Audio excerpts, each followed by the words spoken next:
Pagkatapos niya bayaran ang biyahe ko, ipapadala ko na siya sa Home for the Aged. Nanlamig ang buo kong katawan nang marinig ko iyon. Nakahawak pa ako sa lumang telepono sa kusina habang nanginginig ang mga daliri ko. Hindi ko agad napansin na nakabukas pa pala ang linya at tuloy-tuloy kong naririnig ang usapan. Ang boses na iyon ay kay Liza, asawa ng nag-iisa kong anak na si Ramon. Tumawag siya kanina para magtanong ng kaunting detalye tungkol sa kanilang bakasyon papuntang Singapore at Hong Kong. Ako pa mismo ang nag-alok na sagutin ang gastos nila. Gusto ko silang pasayahin, lalo na't 5 taon na rin mula nang pumanaw ang asawa kong si Andres. Ang perang inipon ko para rin naman sa pamilya ko, hindi ba? 70 taong gulang na ako at wala na akong ibang hiling kundi makita silang masaya. Ang halaga ng biyahe? Halos kalahating ₱1,000,000. Pero nang makita kong nagningning ang mga mata ni Liza at niyakap niya ako ng mahigpit habang tinatawag akong pinakamabait na biyenan, naramdaman kong sulit lahat. Ngunit ngayon, habang patuloy kong naririnig ang kanyang boses mula sa kabilang linya, parang itinusok sa dibdib ko ang bawat salita. Grabe, sobrang uto-uto si Aling Norma, bulong niya sa kausap. Napalagay ko'y kapatid niyang si Marites. Naglabas agad ng pera ni hindi man lang nagtanong. Pagbalik namin, doon na siya sa pasilidad para maalagaan kuno. Hindi ko na kaya ang paulit-ulit na kwento niya o ang tawag niya araw-araw.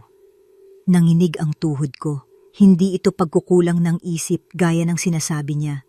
Nakakalimutan ko lang minsan kung saan ko nailapag ang susi dahil sobra ang katahimikan dito sa bahay. Inuulit ko ang mga kwento dahil sabik akong may makinig. At tumatawag ako kay Ramon at Liza dahil sila na lang ang natitira kong pamilya. May nahanap na akong 3 home for the aged sa Maynila na pwedeng pasukan niya, dagdag pa ni Liza. Sakto. May konti na siyang senior moments. Madali na lang sabihin kailangan niya ng professional care.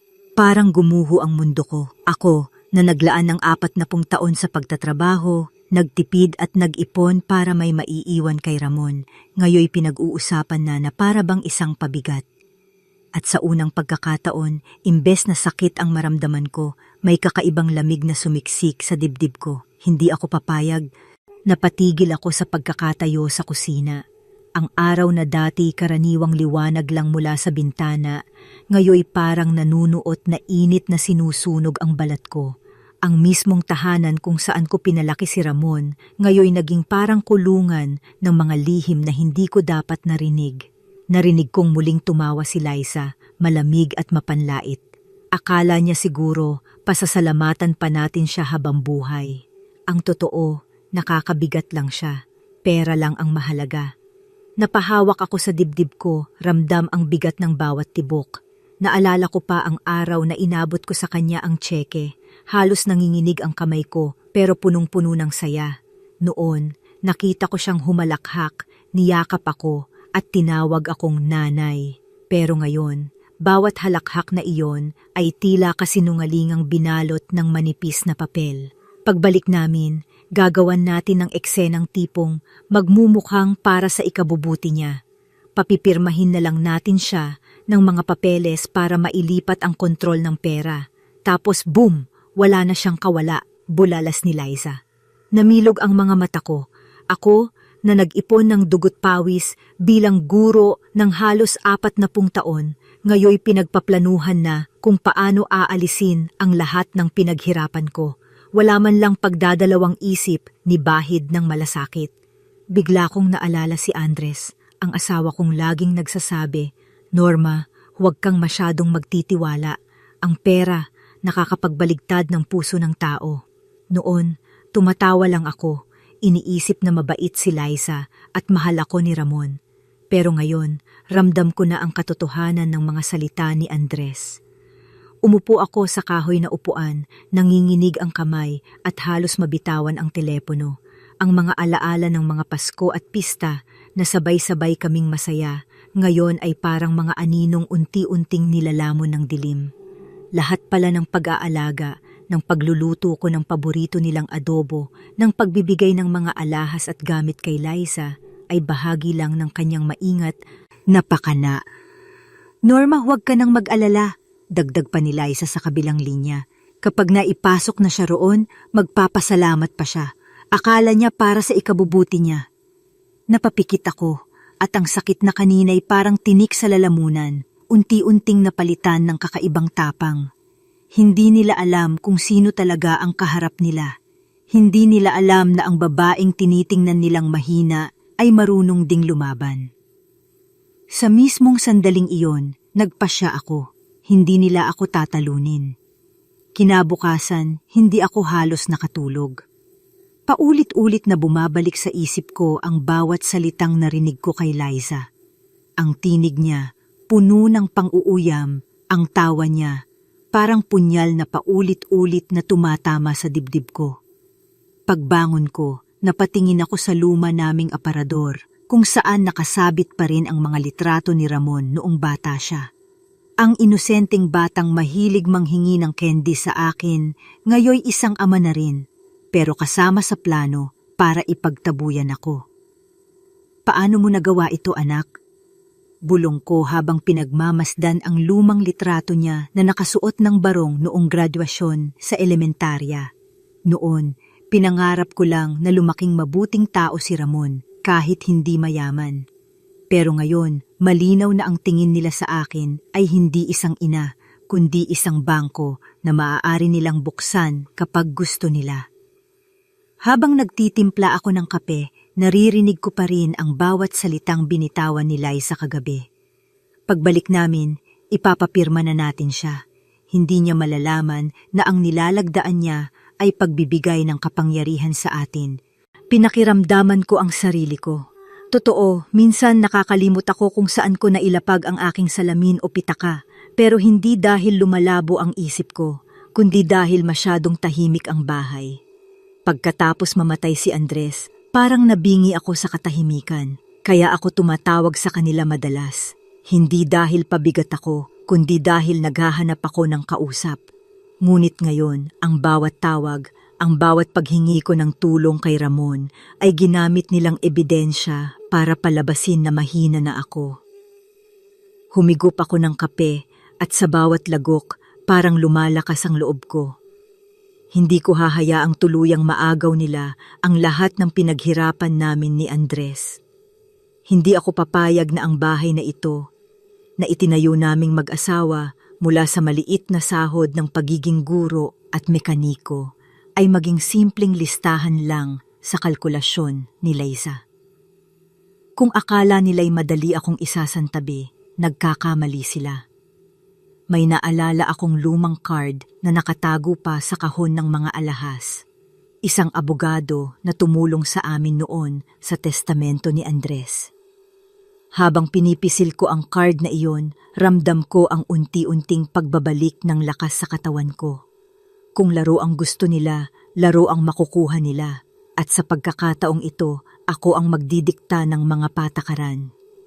Umagang iyon, matapos kong magligpit ng hapag, agad kong hinanap ang kahon ng alahas na itinago ko pa mula nang pumanaw si Andres. Doon ko rin tinatago ang mahahalagang dokumento. Sa pinakailalim, natagpuan ko ang lumang calling card na hinahanap ko.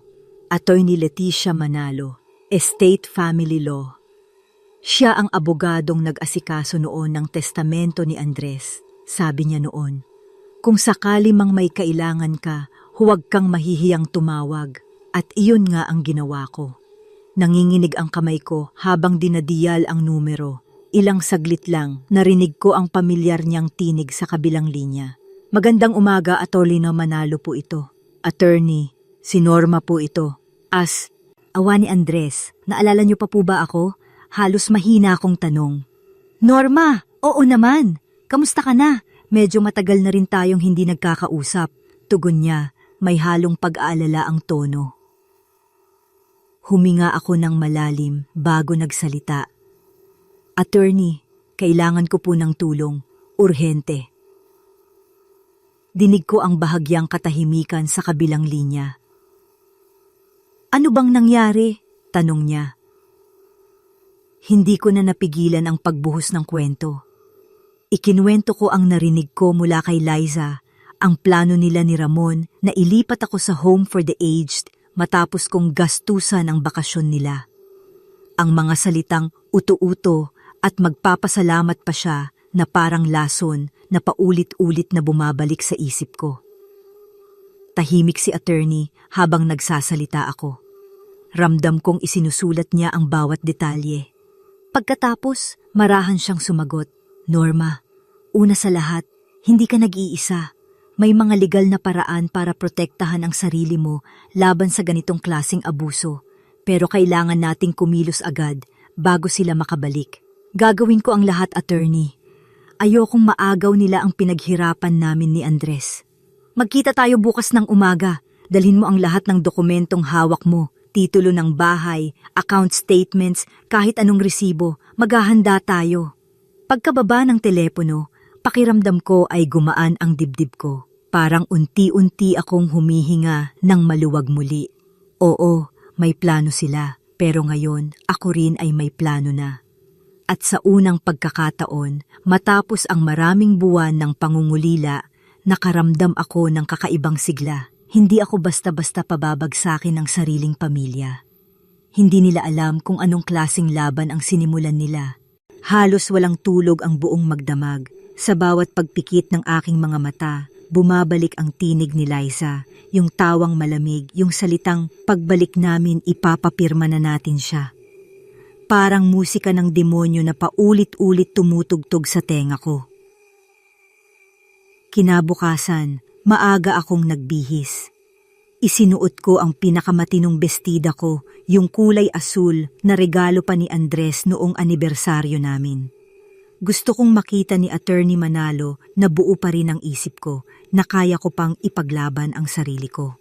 Pagdating ko sa kanyang opisina sa Maynila, sinalubong ako ng pamilyar na amoy ng lumang kahoy at kape. Pareho pa rin ang itsura ng lugar, ang mga bookshelf na puno ng makakapal na aklat, ang leather na upuan, at ang painting ng Intramuros na nakasabit sa dingding. "Norma," bati niya nang makita ako. "Halika, maupo ka." Kita ko sa kanyang mga mata ang tunay na pag-aalala. Hindi ko napigilan ang pagbuhos ng lahat ng kwento. Isinalaysay ko mula umpisa kung paanong tinawagan ako ni Liza tungkol sa kanilang biyahe, kung paano ako buong pusong nagbigay ng pera, at kung paano ko hindi sinasadyang marinig ang kanilang tunay na plano. Habang nagsasalita ako, nanginginig ang boses ko, pero diretso at malinaw ang bawat detalye. Tahimik lang si attorney, hawak ang ballpen at sinusulat lahat. Nang matapos ako, tumango siya at tumingin ng diretso sa akin. "Norma, kailangan kong itanong ito at sana'y huwag kang masaktan. Mayroon ka bang problema sa memorya o pag-iisip na maaaring gamitin nilang ebidensya laban sa'yo?" Napahinga ako ng malalim. "Attorney, minsan nalilimutan ko kung saan ko nailagay ang susi o inuulit ko ang mga kwento. Pero hindi dahil mahina na ang isip ko, kundi dahil mag-isa ako dito sa bahay. Kaya ko pang magturo ng leksyon sa klase kung kinakailangan. Buo pa ang utak ko." Tumango siya. "Mabuti. Kailangan natin ng medical proof niyan. May kilala akong doktor na eksperto sa geriatric assessment. Ipapa-check up kita para may hawak tayong opisyal na dokumento ng kalusugan mo." "Handa ako," mabilis kong tugon. "Bukod dyan," dagdag niya, "gagawa tayo ng mga papeles. Revocable trust, power of attorney na hindi sila makakaabuso, at living will. Sa ganoong paraan, hindi ka nila basta-basta madadala sa home for the aged laban sa iyong kagustuhan." Habang nakikinig ako, pakiramdam ko'y unti-unting bumabalik ang lakas ko. Hindi na ako biktima. Isa na akong mandirigma. Pagka-uwi ko mula sa opisina ni Attorney Manalo, para bang iba na ang tingin ko sa bahay. Ang mga pader na dati saksi lamang sa kalungkutan, ngayon ay mistulang tanggulan na kailangan kong ipagtanggol. Pinilit kong kumilos na parang walang nangyayari. Tumawag si Liza nung hapon para kumpirmahin ang mga detalye ng biyahe. "Nanay Norma, sigurado ho ba kayo na kayo na rin ang sasagot sa travel insurance? 3,000 lang naman dagdag para lang sure." Sa loob-loob ko, napakapalad nilang walang nakakarinig ng tibok ng puso ko na puno ng inis. Pero sa bibig ko, iba ang lumabas. "Oo naman, Hija, gusto kong wala kayong alalahanin. Basta mag-enjoy kayo ni Ramon, sagot ko ng may ngiti sa tinig ko. Narinig ko ang tuwa sa boses niya. Nako, ang bait niyo talaga, Nay. Hindi ko alam kung anong gagawin namin kung wala kayo. Hindi niya alam, bawat ngiti ko'y bahagi na rin ng sarili kong palabas. Kung kaya nilang magkunwari, kaya ko rin. Pagkababa ng tawag, bumaling ako sa aparador at kinuha ang lumang journal ko. Doon ko sinimulang isulat ang lahat ng pangyayari, oras, petsa, eksaktong salita na narinig ko. Para akong isang guro na nagtatala ng ebidensya laban sa estudyanteng mandaraya. Alam kong balang araw, ang bawat linya sa journal na ito ay magiging sandata ko. Kinabukasan, tinawagan ako ni attorney.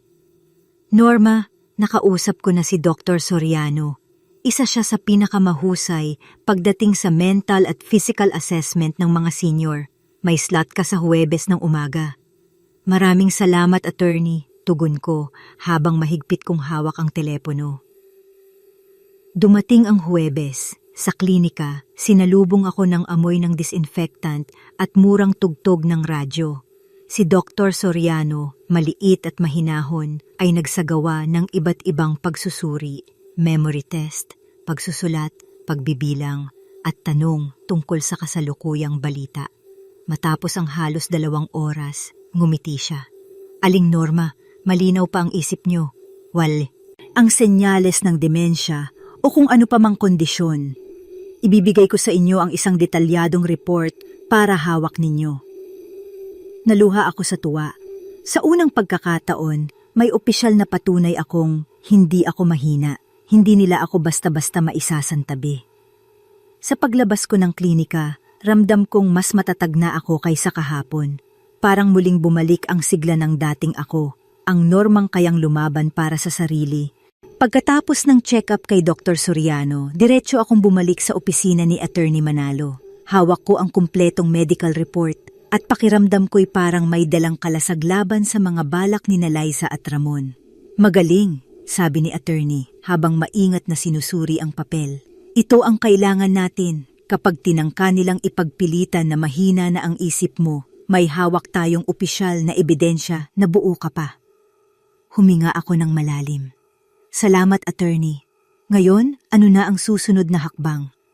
Inilabas niya ang ilang dokumento. Gagawa tayo ng revocable trust. Ililipat natin doon ang iyong mga ari-arian, bahay, ipon, at investments. Ikaw pa rin ang may kontrol, pero hindi nila basta-basta magagalaw. Gumawa na rin ako ng power of attorney na hindi sila pwedeng samantalahin. At isa pang advance directive na nagsasabing ayaw mong mailagay sa home for the aged maliban na lang kung pisikal kang hindi makakakilos. Habang pinapaliwanag niya, para bang unti-unting nabubuo ang proteksyon sa paligid ko. Pakiramdam ko, hindi na ako nag-iisa.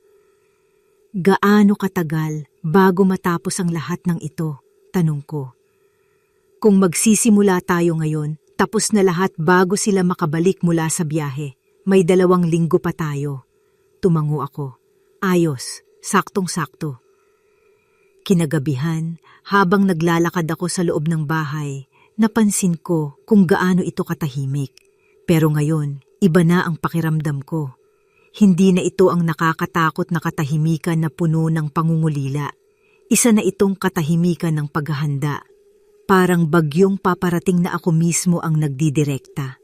Kinabukasan, pumunta ako sa bangko. Kilala na ako ng manager doon, si Mang Ernesto, dahil matagal ko nang inaasikaso ang account ko roon. Nang sabihin kong gusto kong baguhin ang mga nakalagay sa emergency contact at alisin ang pangalan ni Liza, bahagya siyang nagtaka. Aling Norma, biglaan po ito ah. May problema ba? Tanong niya, may hachi. Along pag-aalala, ngumiti ako ng mahina. Wala naman, Mang Ernesto. Gusto ko lang mas pribado na ang mga bagay-bagay. Tumango siya. Kung iyan ang nais ninyo, aayusin natin agad. Habang pinapirma niya ako sa mga bagong papeles, ramdam ko ang bigat na unti-unting nababawas sa balikat ko. Nilaro nila ako. Pero ngayon, ako na ang nagtatakda ng laban. Pagkatapos sa bangko, Dumiretso ako sa bahay ng isang lumang kaibigan ni Andres na isa ring locksmith. Mang Berto, bati ko, gusto ko sanang palitan ang lahat ng kandado ng bahay. Bahagya siyang nagtaka. Bakit, Aling Norma? May nawalan ba ng susi? Umiling ako. Hindi, gusto ko lang mas panatag ang loob ko habang wala si na Ramon. Tumango siya. Parang naiintindihan ang ibig kong sabihin kahit hindi ko diretsong sinabi. Walang problema. Sa hapon, matatapos ko lahat. Habang iniikot niya ang buong bahay, binanggit niya, alam niyo, marami na akong nakikitang kaso ng matatanda na niloloko ng sariling pamilya. Masakit, pero totoo. Napakagat ako sa labi. Parang kinakausap niya mismo ang sugat sa puso ko. Hindi ko na lamang sinagot at hinayaan ko na lang siyang matapos. Pagkaalis ni Mang Berto, naisip kong silipin ang guest room kung saan madalas tumuloy sina Liza at Ramon kapag bumibisita. Doon ko natagpuan ang isang folder na nakatago sa ilalim ng kutsyon. Nang buksan ko, muntik akong mahulog sa upuan. Nandoon ang mga printout ng iba't ibang home for the aged sa Maynila. May mga sulat kamay na tala si Liza, mga presyo, mga benepisyo, pati kung paano nila ibebenta ang bahay at hahatiin ang kita. Pinakamasakit makita ang isang linya. Tanungin si doktor tungkol sa memory problems ni nanay. Kailangang may official record. Nanginig ang mga kamay ko habang binabasa iyon. Hindi pala basta ideya lang ni Liza. Matagal na pala niya itong pinaplano, parang kriminal na maingat na gumagawa ng blueprint. Agad kong isinilid ang folder sa bag ko. Kinabukasan, dadalhin ko ito kay Attorney Manalo. Ito ang konkretong ebidensya na kailangan namin. Pruweba na hindi lang ito chismis o haka-haka, kundi malinaw na plano. Umupo ako sa kama at napayuko. Ang kwartong dati puno ng tawanan tuwing bumibisita ang pamilya, ngayon ay parang pugad ng pagtataksil. Lahat ng alaala ng mga batang at takbo rito ng mga regalo sa Pasko, ngayon ay natabunan ng mga papel ng kasakiman. Ngunit habang pinagmamasdan ko ang folder, may kakaibang apoy na sumiklab sa loob ko. Hindi na ako ang lola na madaling linlangin.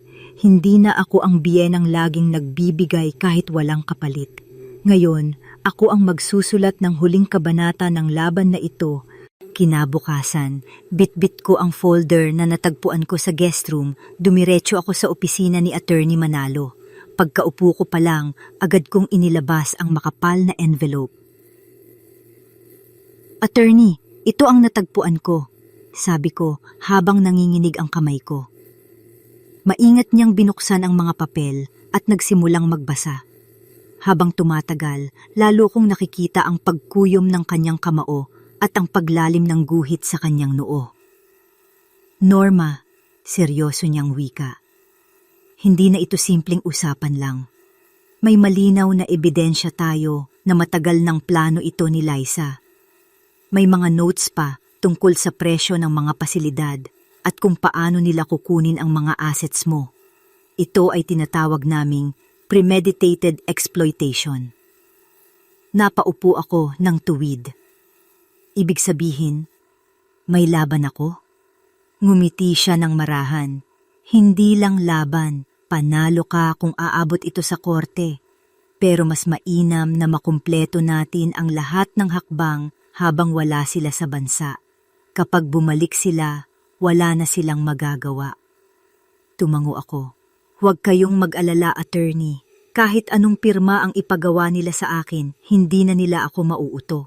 Pag-uwi ko, inisip ko ang mga susunod kong galaw. Kailangan kong manatiling kalmado sa harap ni Liza at Ramon. Kailangang ipakita ko pa rin ang dating ako, ang lola nilang palangiti, mapagbigay at walang alam. Kung sila'y may palabas, mas gagalingan ko ang akin. Kinabukasan, nakatanggap ako ng tawag mula kay Liza. Nanay Norma, naisip ko lang. Habang wala kami ni Ramon, baka gusto niyo na may tumira sa inyo kahit paminsan-minsan. Pwede kong ipakiusap si Marites na dumalaw para hindi kayo masyadong mag-isa. Kumirot ang dibdib ko. Alam kong hindi simpleng pag-aalala iyon. Si Marites ay magiging mata at tenga ni Liza habang sila'y nasa bakasyon. Ngumiti ako sa telepono kahit hindi niya nakikita. Ay, wag na, Hija. Kaya ko naman ang sarili ko. May mga kaibigan akong madadalaw, may book club din ako. Huwag mo na akong alalahanin.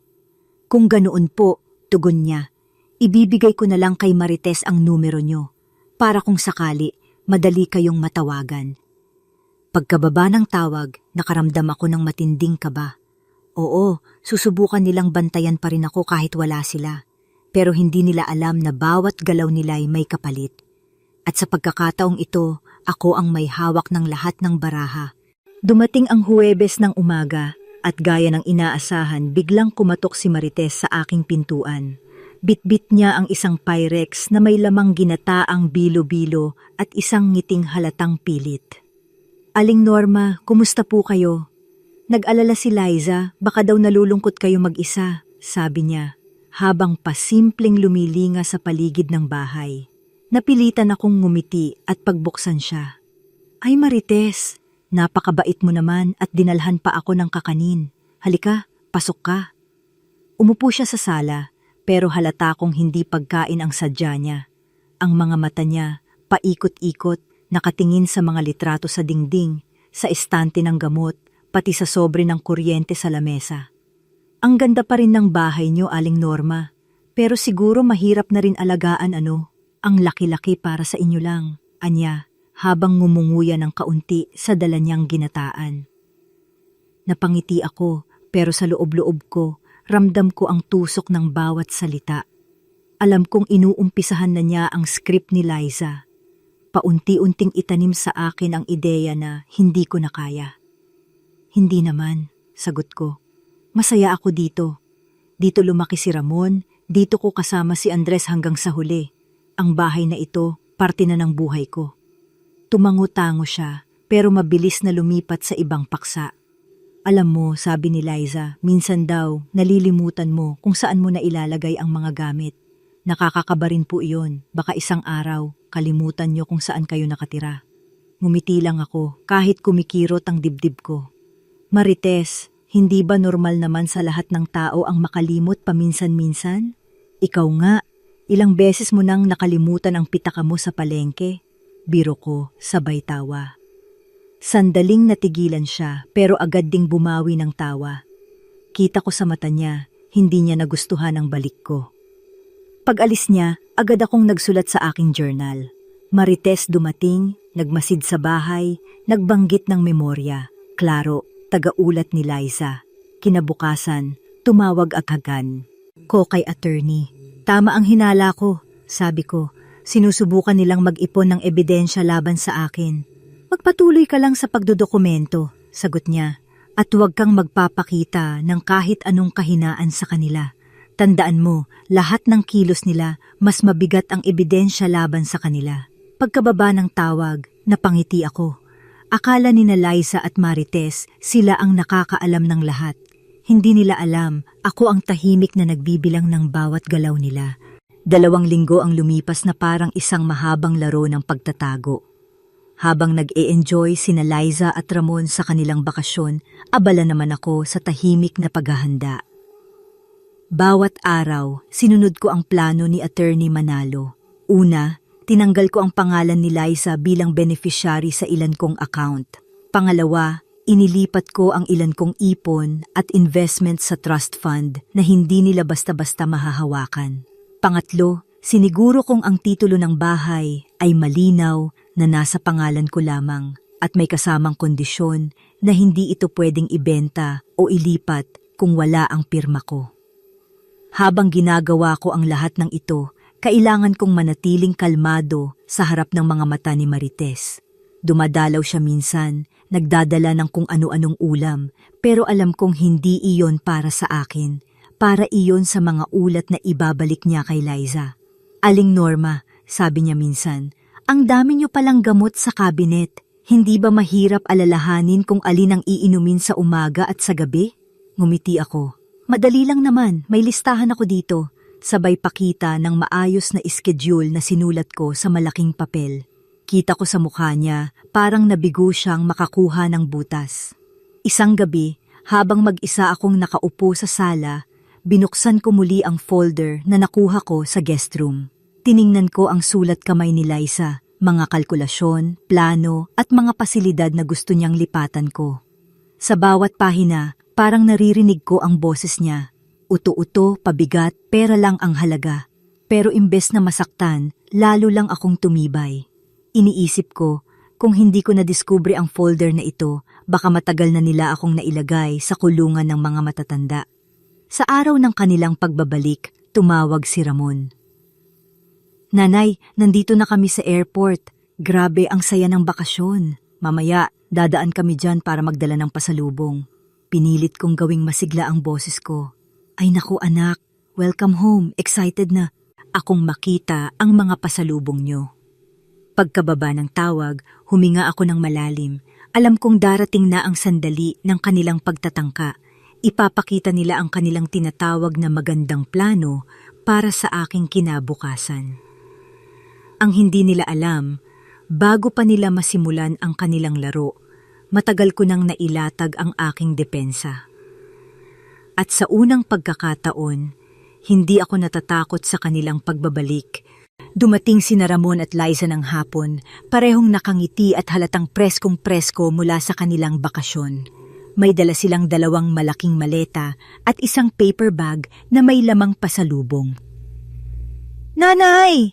Bungad ni Ramon sabay yakap. Namiss ka namin! Ang saya ng biyahe, grabe! Para kaming bumata ulit! Ngumiti ako at niyakap din siya. Sa kaloob-looban ko, gusto kong sumigaw. Kung alam mo lang na wala na akong tiwala sa inyo, pero pinigilan ko. Si Liza naman, nakabestida at may bagong mamahaling bag. Nanay Norma, may pasalubong kami para sa inyo. Eto, scarf galing sa Hong Kong at cooking oil na espesyal daw sa Singapore. Tinanggap ko iyon at pinilit kong magpasalamat. Ang thoughtful naman ninyo. Umupo sila sa sala at nagsimulang magkwento tungkol sa mga pinuntahan nila. Habang nagsasalita si Ramon tungkol sa cable car at sa Disneyland, napansin kong palipat-lipat ang tingin ni Liza sa akin, para bang naghihintay ng tamang tiempo. Ilang minuto pa, siya na mismo ang nagbukas ng usapan. Nanay, habang nasa biyahe kami ni Ramon, napag-isip-isip namin ang tungkol sa inyo. Alam naming mahirap din mag-isa sa ganitong kalaking bahay. Nagkatinginan sila, sabay tango ni Ramon. Oo nga, Nay. Ayaw din naming nag-aalala kayo. Baka minsan, mapagod kayo o may mangyaring hindi inaasahan. Pinatibay ko ang sarili ko at kunwari nakikinig ng mabuti. Anong ibig niyong sabihin, anak? Kinuha ni Liza ang cellphone niya at ipinakita ang ilang litrato ng isang pasilidad. Tignan niyo po ito, Nanay. Ang ganda. May garden, may library, may mga doktor on call. Parang resort. At hindi malayo rito sa Maynila. Nagpatuloy siya, tila ba sales lady na nag-aalok. May mga activity, may kasabay kayo palaging kakain, hindi na kayo mag-iisa. At syempre, ligtas na ligtas kayo roon. Nang tumingin ako kay Ramon, nakayuko siya at tila nahihiyang tumango. Nay, para rin ito sa ikabubuti niyo. Alam naming gusto ni Tatay Andres dati na palaging may nagbabantay sa inyo. Sa loob-loob ko, kumulo ang dugo ko. Ginamit pa nila ang pangalan ng asawa kong wala na. Pero hindi ko ipinakita. Sa halip, ngumiti ako. Maganda nga ang lugar, sagot ko ng kalmado. Kailan niyo balak na mangyari ito? At doon ko nakita ang kislap ng pananabik sa mga mata ni Liza. Nagkatinginan muna sina Ramon at Liza bago sumagot. Si Liza ang naunang nagsalita, puno ng kumpiyansa ang tinig niya. Kung maari sana, Nanay, mas mabuti kung mas maaga. Baka kasi magkaroon pa ng waiting list. Sayang naman kung mawalan ng slot sa napakagandang pasilidad na ito. Tumango si Ramon, bagaman halatang alanganin. Oo, Nay, baka rin mahirapan kayong mag-adjust kung palalampasin pa natin. Ngumiti ako, pinipigilan ang sarili kong hindi mapaiyak o mapasigaw. Tama nga kayo, maganda nga roon. Halata kong nagliwanag ang mukha ni Liza, para bang panalo na agad siya sa laban. So Nanay, ibig sabihin, Pumapayag kayo? Napakabuti nyo talaga. Ang bait nyo. Talagang inisip nyo rin ang sarili nyo. Kalmado akong sumagot. Oo, matagal ko na ring iniisip ang kinabukasan ko. Siyempre, ayokong maging pabigat sa inyo. Nagpatuloy si Liza, lalo pang tumapang. At saka, nanay, praktikal din. Alam nyo naman, malaki ang halaga ng bahay na ito. Kung sakaling ibenta natin, sapat na iyon para sa ilang taon na bayad sa pasilidad. Hindi na kayo mag-aalala. Parang lumulubog ang sikmura ko, pero pinanatili ko ang ngiti. Magkano ba ang bayad? Tanong ko. Mga 40,000 kada buwan, sagot ni Ramon, halos pabulong. Pero sulit naman, Nay, hindi na kayo mag-iisa. Sa loob-loob ko, iniisip ko, kada buwan, 40,000 mula sa pinaghirapan namin ni Andres. At sila makikinabang sa bahay na ito. Ngunit imbes na magalit, nagkunwari akong natuwa. Aba, mura nga kung iisipin ang mga benepisyo, mukhang maganda nga. Nakita kong halos kumislap ang mga mata ni Liza sa tuwa. Alam ko namang maiintindihan nyo, napakagaling nyong ina. Hindi kayo katulad ng ibang matitigas ang ulo, kaya naman sobra kaming nagpapasalamat sa inyo. Ngumiti ako at tumango. Siyempre, para sa kabutihan ng lahat. Ngunit sa puso ko, ibang plano ang niluluto. Hinayaan kong umikot ang eksena ayon sa kanilang gusto, pero ang hindi nila alam, nakahanda na ang mga baraha ko. Sa sandaling iyon, alam kong malapit na ang tamang oras para ibunyag ang katotohanan. At kapag dumating iyon, hindi lang sila mabibigla, mawawasak ang lahat ng plano nila. Pagkatapos ng mahabang paliwanag ni Liza at Ramon, bigla kong isinandal ang likod ko sa upuan at ngumiti ng payapa. Nakita kong lalo silang naging kumpiyansa, akala nila'y tuluyan na akong pumayag. Kung ganon, sabi ni Liza na may halong pananabik, pwede na nating simulan ang proseso. May nakausap na rin akong staff doon, sabi nila madali lang daw ang admission basta may pirma ka sa ilang dokumento. Nagtama ang mga mata namin. Sa likod ng kanyang ngiti, ramdam ko ang kasakiman, para siyang pating na nakakita ng dugo. Dokumento? Tanong ko, kunwari nagtataka. Oo nanay, mabilis na sagot niya. Mga simpleng papeles lang, power of attorney, para mas madali naming asikasuhin ang mga kailangan nyo. Hindi na kayo mahihirapan sa pila o sa mga bayarin, kami na ang bahala. Si Ramon naman, nakaupo at nakatingin sa sahig. Kita ko ang kaba sa mukha niya. Parang alam niyang mali ang lahat, pero wala siyang lakas ng loob na kontrahin si Liza. Ngumiti ako ng bahagya. Sige, dalhin niyo sa akin kapag kumpleto na. Halos hindi maitago ni Liza ang kanyang tuwa. Talaga nanay? Naku, napakabuti ninyo. Hindi kayo magsisisi, promise. Tumango ako at tumingin sa kanila. Siyempre, gusto ko lang naman ang pinakamabuti para sa inyo. Pagkatapos ng kanilang pagbisita, agad kong kinuha ang folder na nakatago sa drawer ng mesa ko. Doon ko inilagay ang lahat ng ebidensya. Ang mga notes ni Liza, ang printouts ng Home for the Aged, pati ang transcript ng usapan na naitala ko mula sa aking journal. Habang hawak ko iyon, ramdam kong malapit na ang oras ng pagbabalik ng mga baraha. Hindi na ako natatakot. Sa halip, para akong mandirigmang handang sumabak sa digmaan. Habang naglalakad ako papunta sa kwarto, napansin ko ang lumang larawan namin ni Andres sa sala.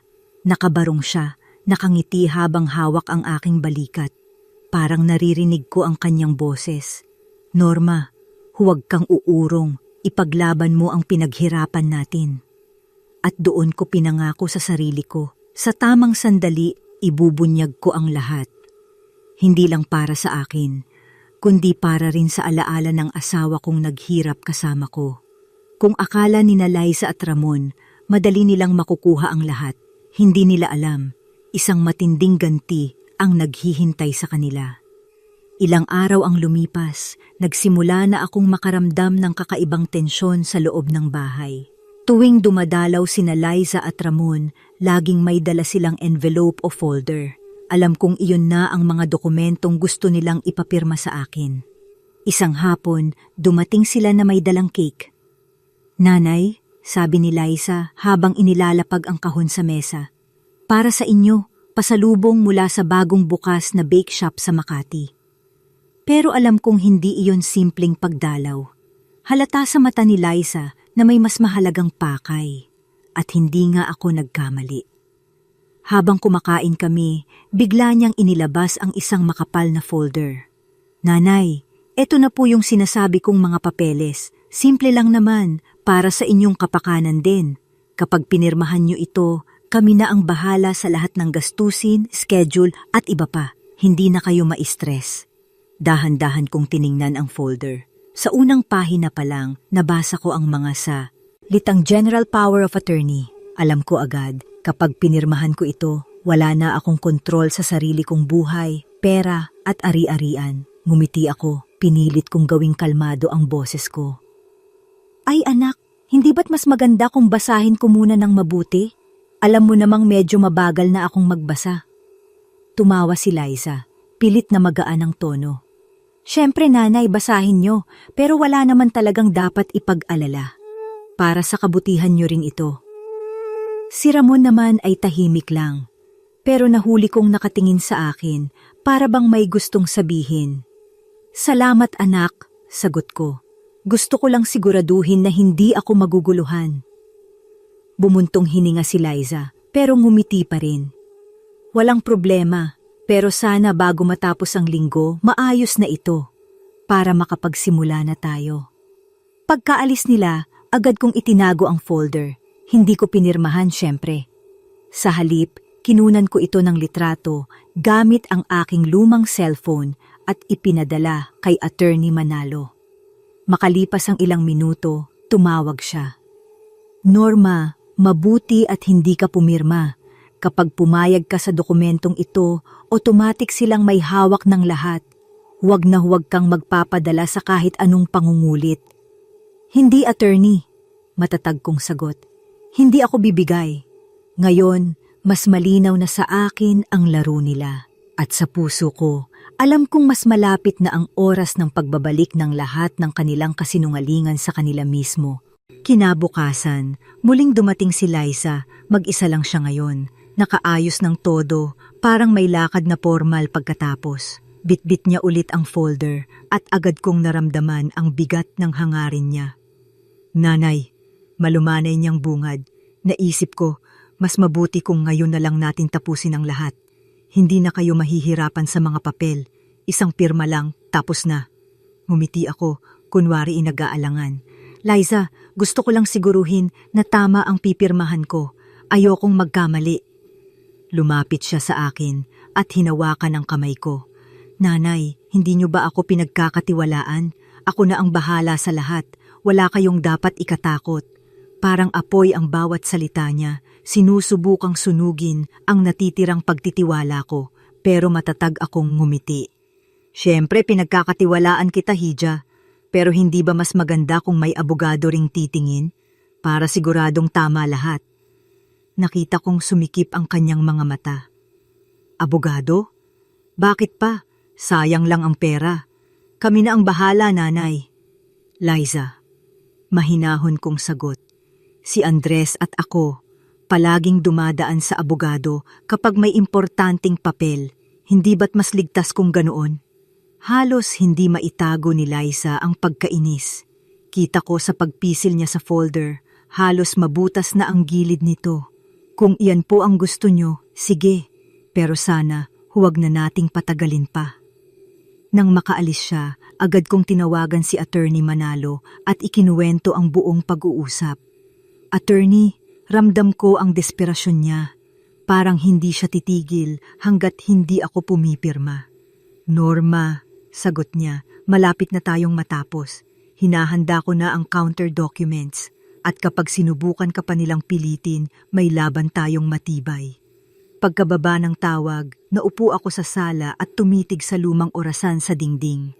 Bawat tiktak nito, parang nagbibilang ng oras papunta sa sandaling haharapin ko ang sarili kong anak at manugang. Minsan, naisip ko kung saan ko nagkulang. Pinalaki ko si Ramon na may pagmamahal at disiplina. Pinag-aral ko siya sa kabila ng kahirapan. Pero ngayon, eto siya, pumapayag na gawing negosyo ang kanyang sariling ina. Ngunit alam ko na rin ang kasagutan, hindi ako nagkulang. Sila ang piniling magkulang. At kapag dumating ang oras, ipapakita ko sa kanila na kahit isang ina na kanilang tinawag na uto-uto ay marunong ding lumaban. Makalipas ang 2 araw, muling bumalik sina Liza at Ramon, ngayon magkasama. Kita agad sa kanilang kilos na may dala silang malaking balak. Pagkapasok sa bahay, agad silang umupo sa sala. "Nanay," bungad ni Ramon, "gusto lang namin na mas mapadali ang lahat. Ayaw naming nahihirapan ka." Sumingit agad si Liza, hawak na naman ang folder.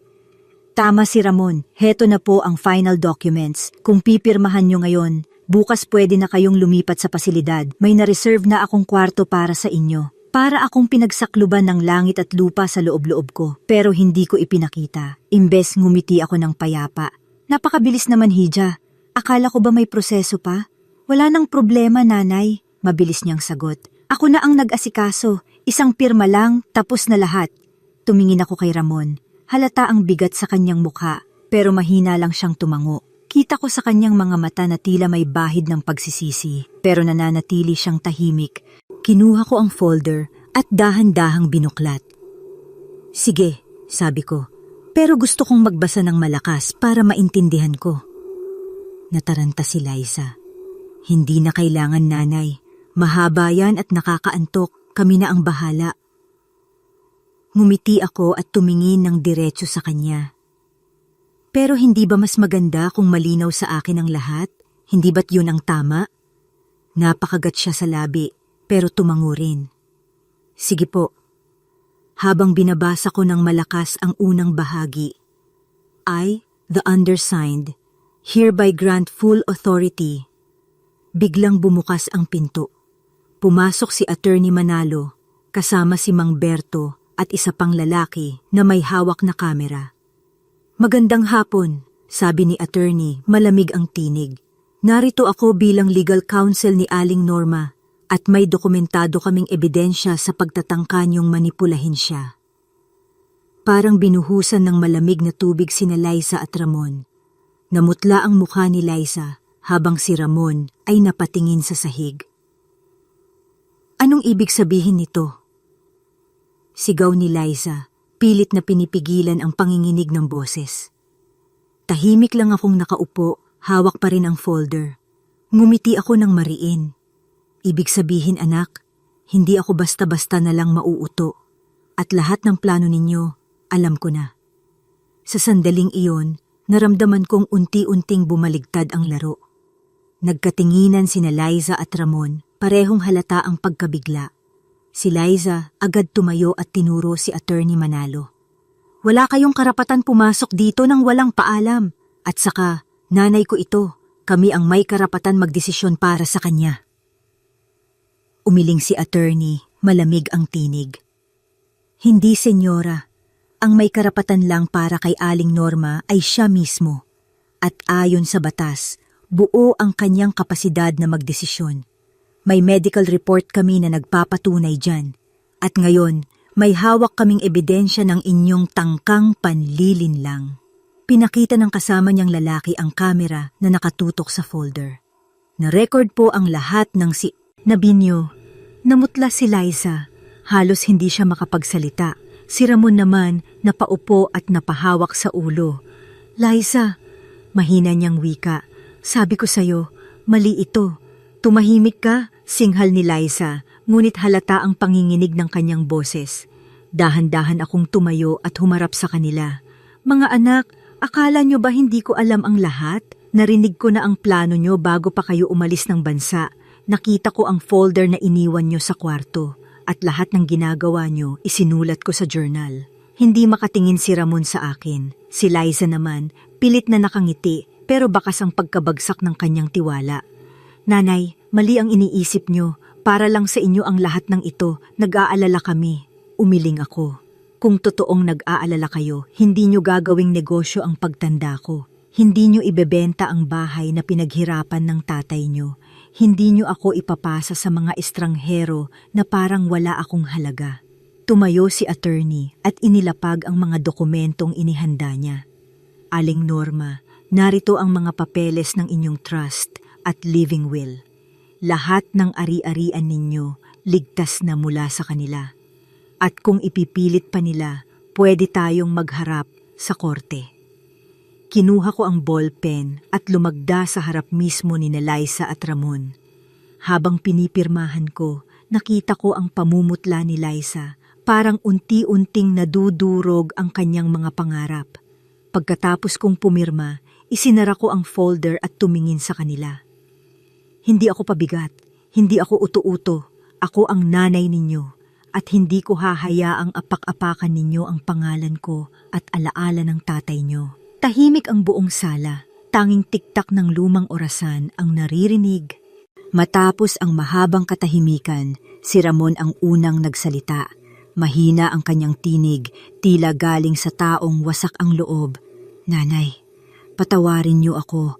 Alam kong mali, alam kong hindi ito nararapat, pero si Liza, pinilit niya ako, hindi ko alam kung paano tatanggi. Tumingin ako sa kanya, ramdam ko ang halo ng galit at awa. Anak, hindi mo kailangang sumama sa mali kahit kanino pa galing. May sarili kang isip, Ramon, pero pinili mong manahimik. Hindi siya nakasagot. Yumuko lang siya at pinisil ang mga palad niya, halatang puno ng pagsisisi. Si Liza naman, hindi pa rin sumusuko. Nanay, hindi niyo kami naiintindihan. Hindi niyo alam kung gaano kahirap ngayon. Mahal ang lahat, gastos sa bahay, sa pamilya, sa kinabukasan ng mga anak namin. Iniisip ko lang kung paano tayo lahat makakaligtas. Napatawa ako, mapait at puno ng kirot. At para makaligtas kayo, ako ang isasakripisyo. Ako ang ibebenta ninyo, parang gamit na luma. Hindi ganyan ang tinuro ko sa inyo. Tumayo si Attorney Manalo, seryoso ang muka. Liza, malinaw ang ginawa ninyo. Kung itutuloy pa ninyo ang pamimilit, maaari na kayong kasuhan ng elder abuse at financial exploitation. May sapat na ebidensya. Namilog ang mga mata ni Liza at sa unang pagkakataon, nakita ko siyang natigilan. Hindi na siya makapangangatwiran. Nanay, muli si Ramon, halos lumuha. Bibitawan na namin ang lahat. Hindi na namin itutuloy. Ayaw kong tuluyan akong mawala sa inyo. Huminga ako ng malalim at tinitigan silang dalawa. Kung gusto niyong manatili sa buhay ko, kailangan niyong baguhin ang sarili niyo. Hindi ako mananatiling ina na palaging magpapalampas. Ngayon, natutunan kong ipaglaban ang sarili ko. Tahimik si Liza. Kita sa mukha niyang hindi pa rin niya matanggap, pero wala na siyang magawa. Pagkatapos, inabot ni attorney ang kopya ng mga dokumento. Aling Norma, ligtas na po kayo. Huwag kayong mag-alala, kami na ang Ala kung sakali mang magtangka pa sila. Tumango ako, hawak ang papel na parang sandata. Sa wakas, alam kong hindi na nila ako kayang paikutin. At sa loob ng puso ko, may kakaibang kapayapaan. Hindi ako natalo, hindi ako pabigat. Ako ang nanay na marunong lumaban. At ngayong gabi, iyon ang pinakamahalagang panalo ko. Kinagabihan, matapos ang tensyonadong pag-uusap, naiwan akong mag-isa sa sala. Tahimik ang buong bahay, tanging ihip ng hangin mula sa bintana ang maririnig. Nakaupo ako sa lumang upuan ni Andres, hawak-hawak ang mga dokumento. Hindi ko mapigilang mapaluha, hindi dahil sa takot, kundi dahil sa bigat ng lahat ng nangyari. Paano umabot sa ganito? Ang mga anak na pinalaki ko, pinakain, pinag-aral, at minahal ng buong puso. Ngayon, gusto akong itapon sa isang pasilidad na parang lumang gamit. Ngunit sa kabila ng kirot, may kakaibang lakas na sumibol sa loob ko. Para bang narinig ko ang tinig ni Andres na bumubulong. Norma, hindi mo sila pinalaki para apihin ka. Tumayo ka. Kinabukasan, tumawag si Marites. Aling Norma, kumusta po? Sabi ni Liza, baka gusto niyong dumalaw ako ulit. Ngumiti ako kahit hindi niya kita. Ay Marites, huwag na. Wala ka nang kailangang ipaalam kay Liza. Alam ko na ang lahat ng dapat kong malaman. Natahimik siya sa kabilang linya. Alam kong nakuha niya ang mensahe. Pagkababa ng tawag, agad kong tinawagan si attorney. Attorney, gusto ko na pong tapusin ito. Gusto kong siguraduhin na hindi na sila magkakaroon ng pagkakataon. May plano na ako, sagot niya. Maghahain tayo ng cease and desist letter laban sa kanila. At kung uulit pa sila, diretso na tayong magsasampa ng kaso. Protektado na kayo. Habang nakikinig ako, ramdam ko ang bawat salita na parang matibay na pader sa paligid ko. Hindi na ako nag-iisa. Kinahapunan, dumating si Ramon mag-isa. Nakayuko, dala ang isang supot ng prutas. Nanay, pasensya na. Hindi ko alam kung paano ko haharapin ito, pero gusto kong bumawi. Tinitigan ko siya, ramdam ko ang bigat ng kanyang pagkakasala. Anak, hindi pa huli ang lahat, pero tandaan mo, ang tunay na pagmamahal, hindi ginagamit ang kahinaan ng magulang. Kung gusto mong bumawi, magsimula ka sa pagiging tapat. Tumango siya luhaan. Pangako, Nay, hindi na ako papayag na maulit ito. Habang nag-uusap kami, alam kong may pag-asa pa kay Ramon, pero kay Liza, malabo pa. At sa oras na iyon, napagtanto ko. Hindi lahat ng laban ay tungkol sa pera. Minsan, ito ay tungkol sa pag-alala kung sino talaga ang may puso at kung sino ang nawalan nito. Pagkaraan ng ilang araw, muling nagpakita si Liza. Hindi siya katulad ng dati. Wala na ang kumpiyansang ngiti. Wala na ring kinang ng tagumpay sa kanyang mga mata. Halatang bugbog sa isip at konsensya. Nanay, mahina niyang simula. Pwede ba tayong mag-usap? Tahimik kong itinabi ang binabasa kong rosaryo at tumango. Sige, Hija, anong gusto mong sabihin? Umupo siya sa sofa, tila nag-aalangan. Alam kong galit kayo sa akin at may karapatan kayo, pero sana mapatawad niyo pa rin ako. Minga ako ng malalim. Liza, hindi ko itatanggi, nasaktan mo ako ng sobra. Hindi lang dahil sa plano mong ilagay ako sa home for the aged, kundi dahil ginawa mo akong parang wala na akong halaga. Anak kita sa batas, pero itinuring kitang tunay na anak at ganito ang isusukli mo. Naluha siya, napayuko. Gusto ko lang po sanang maging praktikal. Natakot ako na baka isang araw kami ang mahirapan kapag may nangyari sa inyo. Oo, mali ang paraan ko pero iyon ang nasa isip ko. Umiling ako. Hindi praktikalidad ang pagmamahal, Liza. Hindi pera ang magbibigay ng dangal sa isang pamilya. Kung may tunay na malasakit ka, dapat kasama mo akong magdesisyon, hindi ka gagawa ng lihim. Tahimik siyang nakinig habang dumadaloy ang luha sa kanyang pisngi. Sa unang pagkakataon, nakita ko siyang hindi matapang, hindi mapagmataas, kundi isang babaeng takot at nagkamali. Kung bibigyan niyo po ako ng isa pang pagkakataon, bulong niya, gagawin ko ang lahat para mapatunayan na nagkamali ako. Tinitigan ko siya. Mapapatawad kita, Liza, pero hindi ko makakalimutan. At mula ngayon, may mga hangganan na. Hindi mo na hawak ang aking mga desisyon. Ako ang magpapasya para sa sarili ko. Tumango siya, mahina. Naiintindihan ko po. Bago siya umalis, humarap siya muli at muling nagsalita. Salamat, Nanay. Kahit papaano, hindi niyo ako itinaboy. Pagkasara ng pinto, napahinga ako ng malalim. Hindi ibig sabihin ng kapatawaran ay pagbabalik ng tiwala. Pero sa puso ko, mas mabuti na ang may pagkakataon silang magsimulang muli kaysa tuluyang maputol ang ugnayan. At sa gabing iyon, tiningnan ko ang larawan naming buo pa si Andres. Sa isip ko, sinabi ko, mahal, natutunan ko ring lumaban, pero natutunan ko ring magpatawad.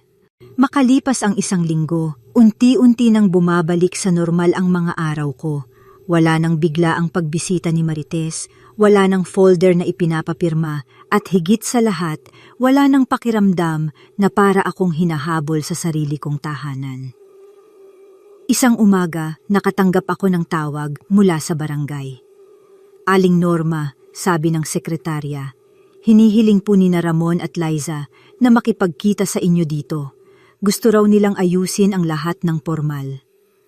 Sa una, nag-alinlangan ako, pero naisip kong baka ito na ang tamang panahon para tuluyan ng tapusin ang usaping matagal ng bumabagabag. Pagdating ko sa barangay hall, naroon sina Ramon at Liza. Tahimik silang nakaupo, parang mga estudyanteng nahuli ng guro.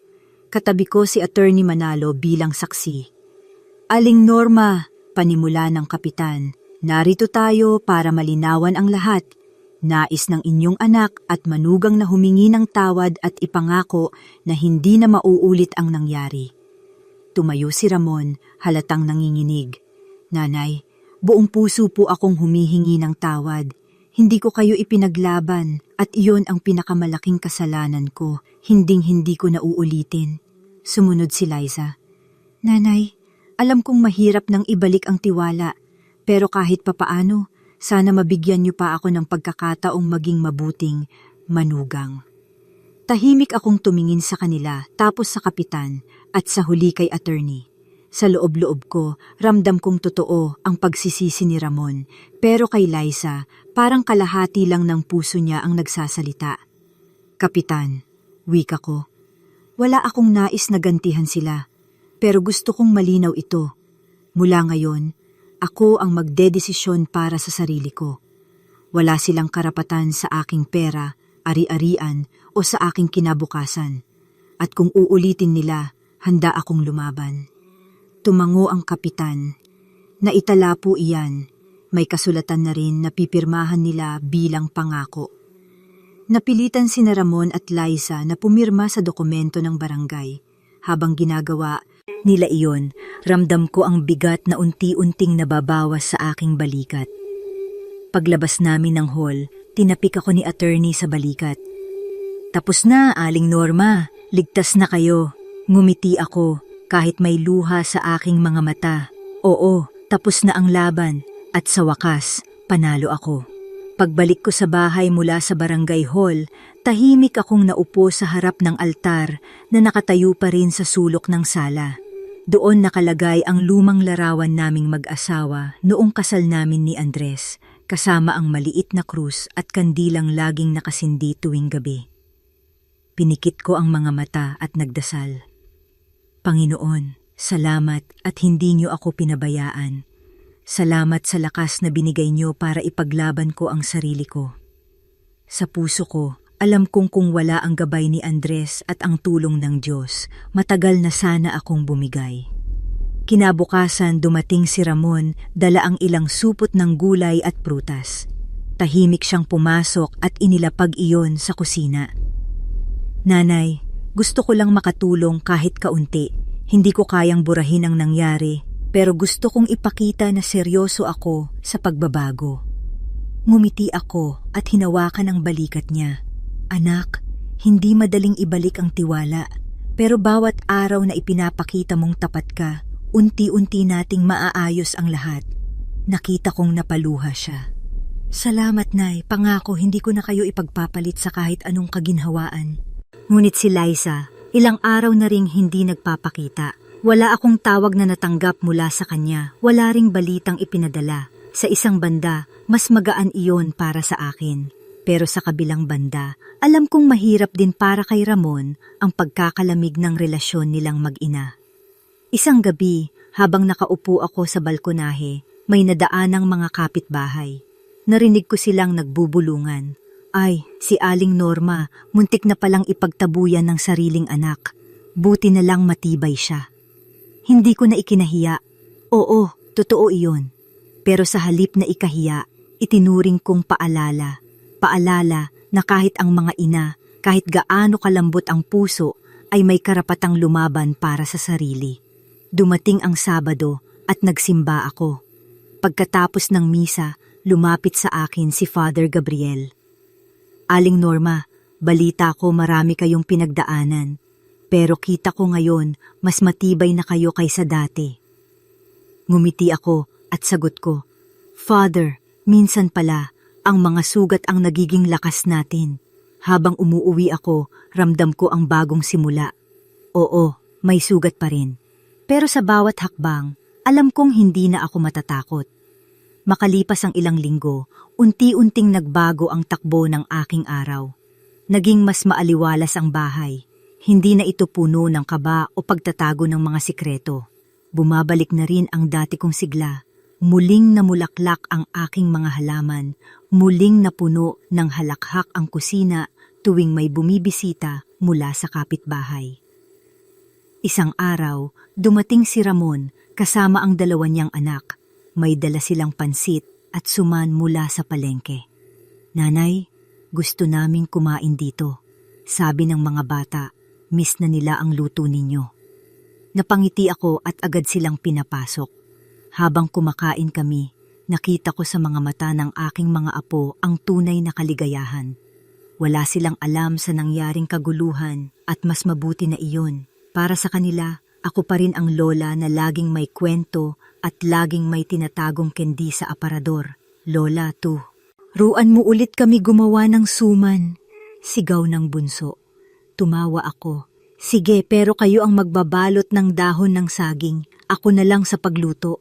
Habang nakikita ko silang masaya, mas lalo kong naisip na hindi lahat ay nawala. May mga sugat, oo, pero may pag-asa pa rin gumaling ang mga sugat na iyon. Nang pauwi na sila, tumigil sandali si Ramon sa may pintuan. "Nanay, salamat sa pagbibigay ng pagkakataon. Alam kong mahaba pa ang kailangan kong patunayan, pero handa akong gawin lahat." "Anak," sagot ko, "hindi kita pinatawad para sa sarili mong kapakanan. Pinatawad kita para sa sarili kong kapayapaan. Pero kung gusto mong bumawi, huwag sa salita, ipakita mo sa gawa." Tumango siya, seryoso ang muka. "Oo, Nay, iyon ang gagawin ko." Pagkaraan ng gabing iyon, habang mag-isa akong nag-aayos ng mesa, biglang pumasok sa isip ko si Liza. Wala pa rin akong naririnig mula sa kanya. Hindi ko alam kung nahihiya siya o kung galit pa rin. Ngunit isa lang ang malinaw, hindi ko nahahayaan ang kahit sino na muling bumura ng aking dangal. Tumingin ako sa lumang larawan namin ni Andres na nakasabit sa dingding. Mahina akong bumulong. "Mahal, kaya ko pala. Kaya kong tumayo kahit mag-isa." At sa puso ko, naramdaman ko ang tahimik na tapik ng kanyang pagmamahal. Dumating ang huling linggo ng buwan at gaya ng nakagawian pumunta ako sa simbahan. Pagkatapos ng misa, lumapit sa akin ang ilang kapitbahay. "Aling Norma, saludo kami sa inyo. Hindi biro ang pinagdaanan ninyo, pero ngayon, kitang-kita naming mas matatag kayo." Ngumiti ako. "Salamat. Hindi ko ito magagawa kung hindi rin ako nagdasal at humingi ng lakas." Pag-uwi ko, nadatnan ko sa may pintuan si Liza. Tahimik siyang nakatayo. May dalang maliit na kahon. Napatigil ako, hindi ko alam kung ano ang sasabihin. "Nanay," halos pabulong niyang wika, "gusto ko lang sanang humingi ng isa pang pagkakataon. Hindi ko alam kung matatanggap niyo pa ako, pero eto." Iniabot niya ang kahon. Pagbukas ko, nakita ko ang lumang singsing ng kanyang ina na matagal nang nawala. "Nakita ko ito noon sa Bool," paliwanag niya, "at tinago ko. Dapat ibinalik ko agad, pero nagkamali ako. Ngayon, gusto kong isauli bilang tanda na hindi ko na uulitin ang ginawa kong panlilinlang." Tahimik lang akong tumingin sa kanya. Kita ko sa kanyang mga mata ang pagod, ang hiya, at ang kaunting pag-asa. "Liza," mahina akong sagot, "hindi madaling kalimutan ang ginawa mo, pero kung talagang handa kang magbago, hindi ko isasara ang pinto. Hindi para sa iyo lang, kundi para kay Ramon at sa mga apo ko." Naluha siya at yumuko. "Salamat, Nanay. Hindi ko ito kukunin bilang kapatawaran agad, pero hahayaan ko na lang na sa bawat araw ipakita ko na nagbago na ako." Inabot ko ang singsing at isinara ang kahon. "Tandaan mo, Liza, ang yaman nauubos, pero ang respeto at tiwala, kapag nawala, mahirap nang ibalik. Kaya kung gusto mong makabawi, doon ka magsimula." Pag-alis niya, naupo ako sa veranda at tiningnan ang langit. Sa loob ng maraming linggo ng sakit, pagtataksil at laban, ngayon ko lang naramdaman ang tunay na katahimikan. Sa isip ko, kinausap ko si Andres. "Mahal, tapos na ang laban. Natutunan ko na hindi lang magpanada, tawad, kundi tumayo para sa sarili. Hindi nila ako tinalo. At habang may hininga pa ako, ipaglalaban ko ang dignidad na pinaghirapan natin." At doon, sa ilalim ng liwanag ng araw, naramdaman kong nagsimula na ang bagong kabanata ng aking buhay. Isang buhay na mas matibay, mas malaya at puno ng pag-asa